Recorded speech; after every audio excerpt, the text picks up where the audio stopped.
In 2021, Simone Biles did something almost no one at the top ever does. She stepped back, mid-Olympics, and said, I can't. And it wasn't because she couldn't win. It was because winning wasn't worth it anymore. She'd already done the impossible. She did more than the world expected. But in front of millions of people, she chose to stop. And that decision rattled people because we're not used to watching someone walk away from glory with nothing visibly broken. She had no injury, no scandal. She just made a choice. And some people thought that was a weakness, but really it was clarity.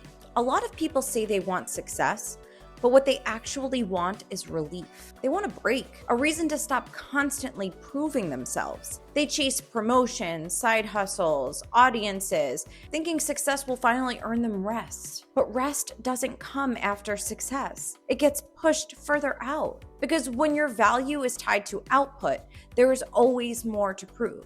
And even when you make it, the goalposts move. So you don't stop. Instead, you check emails on vacation and you panic on your day off and you feel guilty anytime you sit still. And you tell yourself that that's ambition, but maybe it's just fear. Fear of what it means to stop performing. Fear of who you are without the constant doing. You know, Simone Biles didn't owe anyone an explanation, but she gave one anyway. She said, I have to focus on my mental health. That wasn't like a confession, it was a correction. It was a correction to a system that rewards self-abandonment, to a culture that only respects burnout when it's neatly packaged as triumph. You don't want more accolades. You want to stop sprinting just to feel like you belong in your own life. What you really want is for someone to say, you've done enough, you can stop now.